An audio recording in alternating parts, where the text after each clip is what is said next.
She's mafia. To the outside world, she's a villain. Don't help her. If you do, you're fired. One day, a woman was rushed to the hospital where I work in critical condition. As I moved to assist the severely ill woman, Director Hamilton came running in, yelling at me to abandon her. "It's all on you personally. This will be the end of your medical career. Ha, tough luck." The day after I risked my job to save her life, a luxury car was parked in front of the hospital, and a line of men in black suits stood waiting. I'm John Miller, just an everyday emergency physician. The job of an emergency physician has become known as cool and impressive thanks to being depicted in dramas and movies. But if nothing happens, it's not that busy a job. However, once an accident occurs, it gets busier than any drama could depict.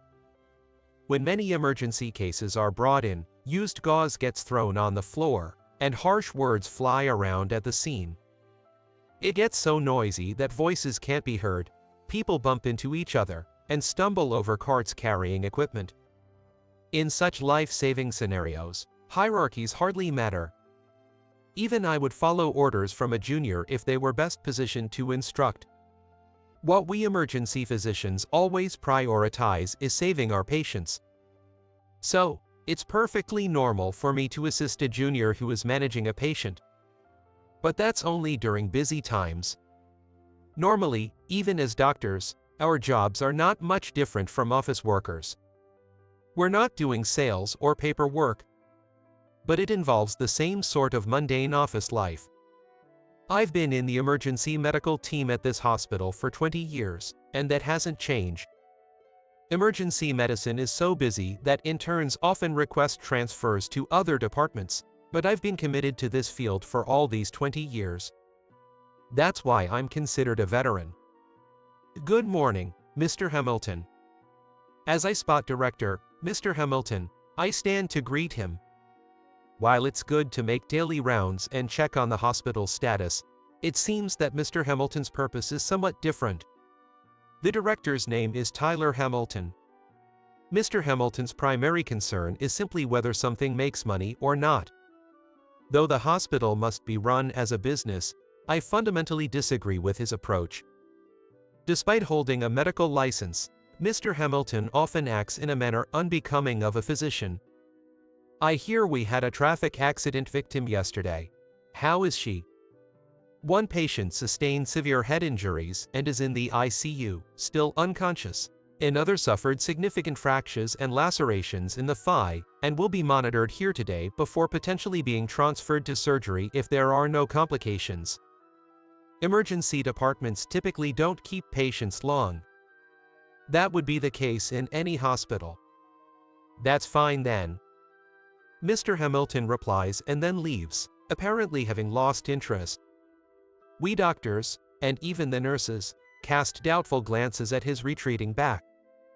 Why do we have to be so mindful of Mr. Hamilton? We doctors working on the front lines are driven by a single-minded desire to save our patients. When a patient recovers and says thank you with a smile at discharge, it feels rewarding and makes all the effort worthwhile. This joy is something only those in medical professions can truly understand. And seeing such patient faces inspires us to keep working hard to help others today. My decision to pursue medicine was triggered by my mother's accident. When I was a child, my mother died in an accident right before my eyes. As she was crossing the street, a speeding motorcycle hit her as she shielded me with her body. I was left with only minor injuries, but my mother was struck down, bleeding profusely, and motionless. By then, my father had already passed away, leaving me completely alone. It was my grandparents who reached out to me then. My maternal grandparents were incredibly kind, showering me with all the love. I believe they loved me enough to immediately fill the void left by not having my parents around.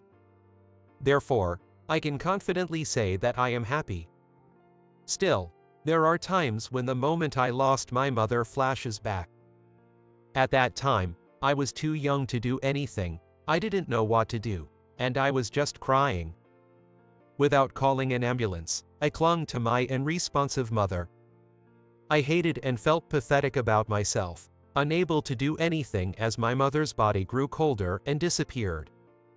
That's why I decided to become a doctor.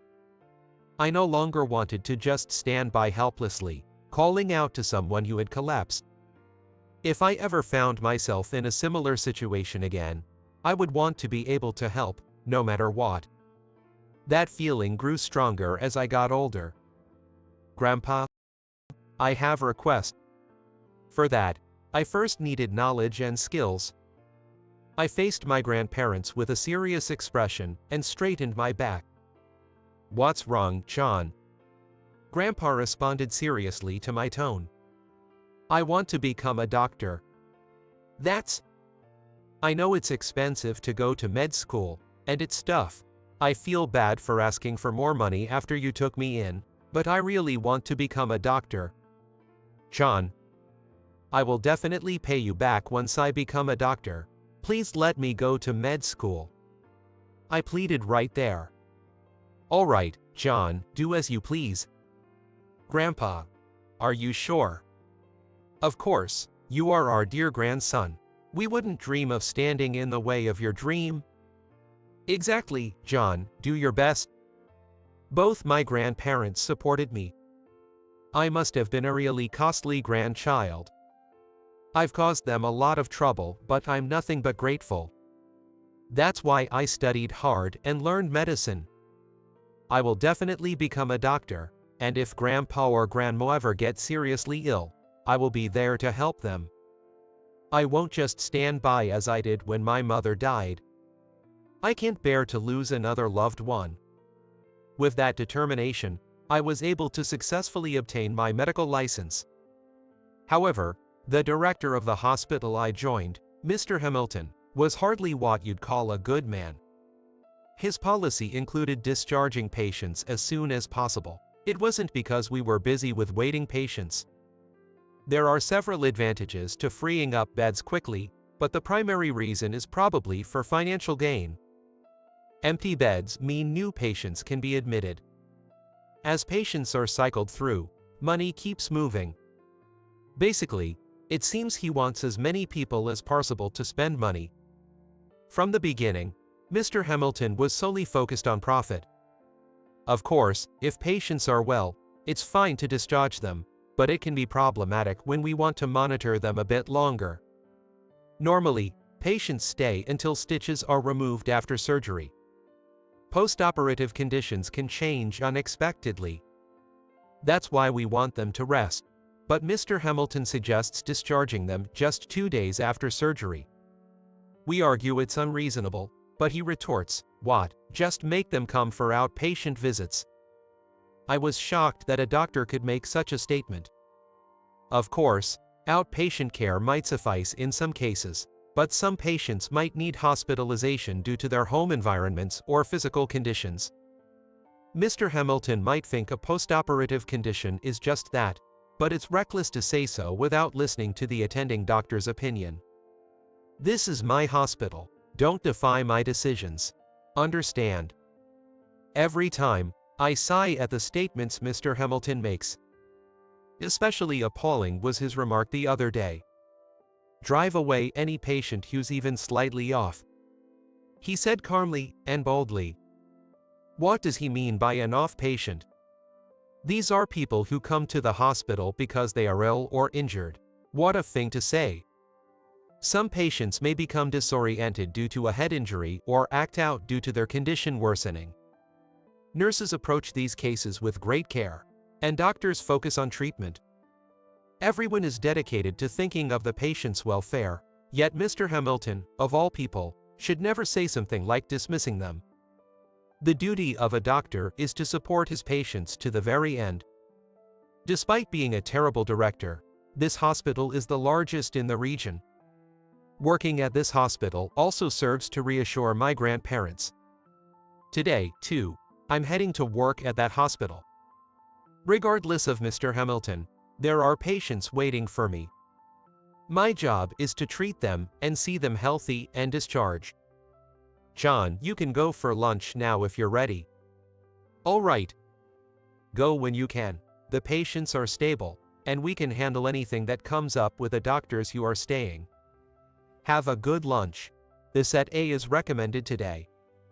Hearing my colleagues, I decided to take a lunch break. Usually, I hardly ever get a break, so I grab whatever quick snacks like donuts or a sandwich that I can eat with one hand. Sometimes, the situation is just stuffing myself whenever I get the chance to eat, so being able to sit down for a meal is a luxury. Considering that, I really got to enjoy my meal today. The combo I was recommended was a steak with some French fries, which I savored thoroughly. But as I was finishing my meal and heading back, an emergency call came in. I rushed to the emergency entrance just as the ambulance arrived. A junior waiting there briefed me on the situation. The patient is a woman in her 40s. She was hit by a car, and is bleeding from her head. She's unconscious. An accident? I'm not sure, but she's the only one brought in. Seeing the woman being taken out of the ambulance on a stretcher, I instinctively frowned. She was wearing a dress so clearly expensive and elegant that even a layperson could tell its high quality. The bleeding from her head was bandaged, and I could see a severe laceration as they moved her into the examination room. Her leg also seemed to be bent in an odd direction. My mother. It instantly reminded me of the day my mother died. As a doctor, I shouldn't let personal feelings get in the way, but I couldn't help seeing my mother in this patient. I was determined to save her at all costs. With more resolve than usual, I prepared to transfer her. Okay, let's move her, 1, 2, 3. We coordinated our movements and transferred the patient. Since we couldn't cut the dress, the nurse quickly unstitched the seam under the arm, removed the garment, and checked the heartbeat. Attaching a heart rate monitor, we checked the readings. The heart rate shows no abnormalities. So, there likely isn't any internal damage for now. I was just thinking about stopping the bleeding on her head and then proceeding with a detailed examination when I heard footsteps thundering towards us. Wait! Don't interfere with that patient. Mr. Hamilton burst in just as I was about to start controlling the bleeding. We involuntarily stopped our hands, but this injury was urgent and needed immediate treatment. Naturally, the involved doctors began to feel bewildered. What are you talking about? If we leave her like this, it could endanger her life. Don't joke with me. Director Hamilton retorted with a flushed face to my objection. That patient is the wife of a mafia boss from down the hill. It's clear that getting involved will lead to trouble later. What? What is he even talking about? Is Mr. Hamilton trying to dismiss the patient right in front of us with just the excuse of trouble? How can we abandon a patient who is seeking help right now? What are you saying? Just stitch her up. And you, call the CT room. Yes. I instinctively issued orders. We can't just leave her untreated. Hey, can't you hear me telling you to stop? Mr. Hamilton is always like this. People who dislike trouble are one thing, but even when a life is at stake. If that's the case, he better relinquish his medical license quickly. Helping a mafia woman could jeopardize my position. Is that all Mr. Hamilton cares about? What was the purpose of becoming a doctor in the first place? I can't understand his thinking, choosing his ugly desire to remain on top over helping a patient who is seeking help. Do you understand? She's mafia. To the outside world, she's a villain. It doesn't matter. Anyone who helps a villain is a villain too. We don't need villains in this hospital. If you insist on helping her, you're fired. He even went as far as to say such tyrannical lines. Fine then. If this hospital can't save patients who seek help, then I might as well quit. There's no reason to cling to this place. It might upset my grandparents, but if I can't help this woman now, what was the point of becoming a doctor? Understood. What? I'll take responsibility and resign. So, Let me provide life-saving treatment to this woman, I declared firmly and started treating the woman. Mr. Hamilton probably couldn't understand me. He looked at me with disbelief. You heard what I said just now. Whatever happens, it's all on you. Mr. Hamilton threw these words at me and left the treatment room. Even after Mr. Hamilton left, not a single junior doctor or nurse tried to leave the scene. John is not wrong. That's right, John is the best emergency physician. Their support was a relief.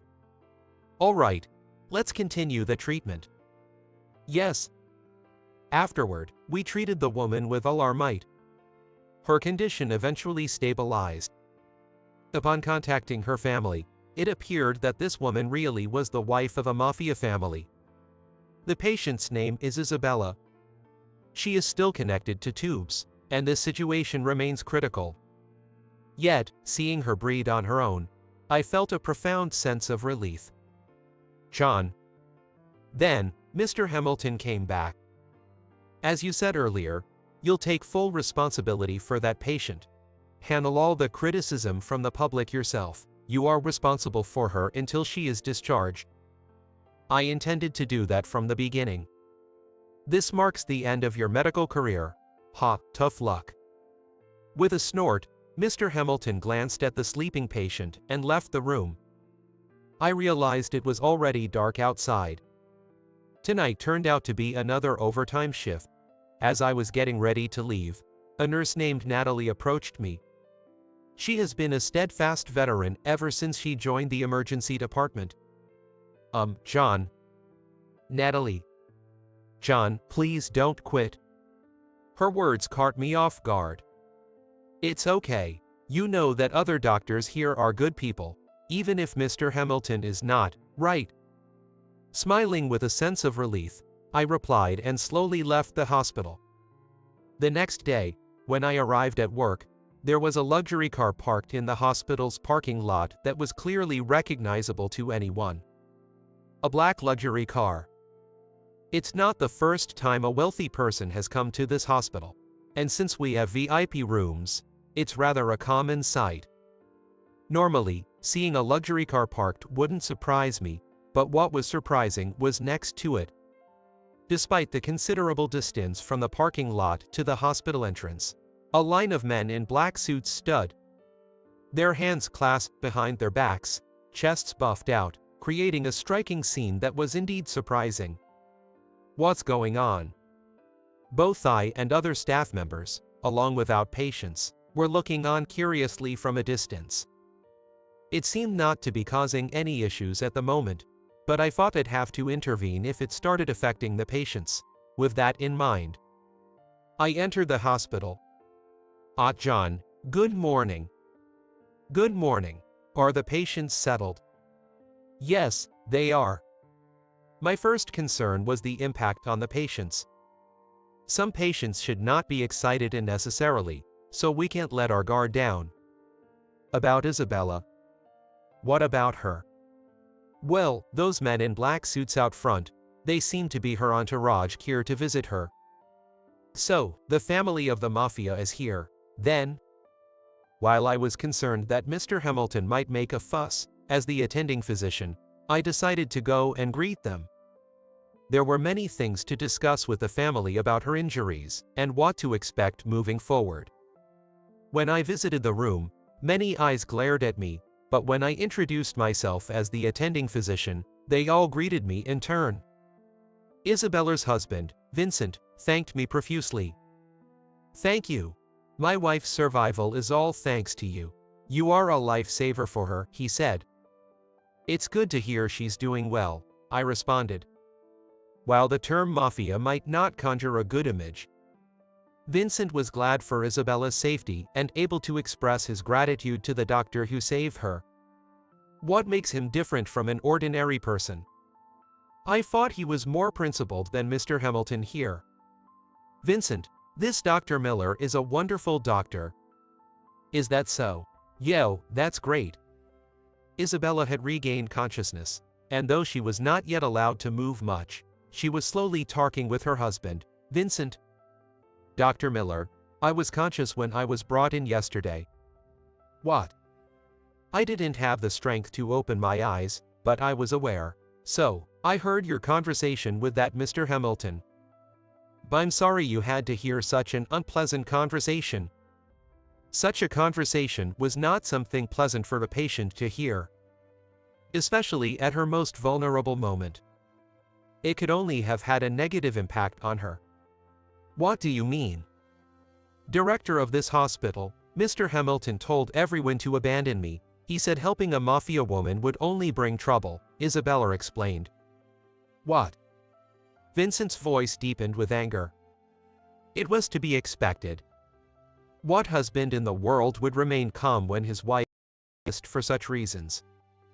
Dr. Miller here opposed that directly.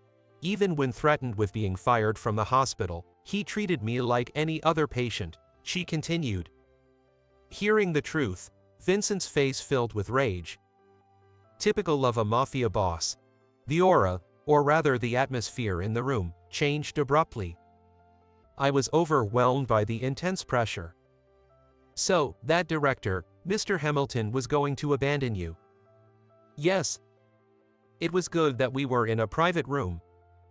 If other patients were exposed to this pressure, it might have caused more than just fainting. But the pressure suddenly lifted. Vincent then approached me with a gentle smile. You are truly a good person, so? He whispered the name of a hospital in my ear. Then he firmly grasped my hands with both of his, and as I felt the warmth, I looked up to meet Vincent's kindly smiling eyes. Months later, I am now working at another hospital. Although the previous one was large, this one is much bigger and incomparable. Apparently, Isabella used to work as a physician at this hospital before she met Vincent, who was a patient here, and decided to join the mafia life with him. She still maintains a good friendship with Mr. Stanton, the director of this hospital. Mr. Stanton, who values saving lives above all, was eager to hire someone like me, who would rescue anyone, regardless of their background. Therefore he hired me right away. As it turns out, due to Isabella and Director Stanton's connection, everything about Mr. Hamilton came to light. The rumors are that he will lose his position by the end of the year. Though not conclusive evidence, when I left the hospital, Mr. Hamilton was seen visiting Isabella, still hospitalized. I'm terribly sorry. He apologized deeply. Although Vincent and some young people were there visiting, no one forgave him. Well, that's to be expected. And I heard that Mr. Hamilton's wife has left him too. Without his position as director, who will help him when he needs it? Given his past behavior, it's likely no one would. But if I were there, I would choose to help him. Honestly, part of me thinks, why bother helping someone like him? But I'm not in a position to choose who to save based on whether I like them or not. I am a doctor. As someone dedicated to saving lives, that's something I must never forget. I still regret that I couldn't do anything to save my mother. But sometimes, I receive messages from patients who have been discharged saying, I'm doing well now. I bring those messages to my parents' grave to report. I have become someone who can save this many people. Mom and Dad, you were wonderful parents, and I am so grateful. And then's another thing I report. At this age, I've found a girlfriend. She's the nurse, Natalie, who was the first to ask me not to quit. Today, she came with me to visit the grave and said, from now on, I will be the one to support John. Embarrassingly, I blushed and replied, hey, supporting is my job. Then we smiled at each other and held hands tightly.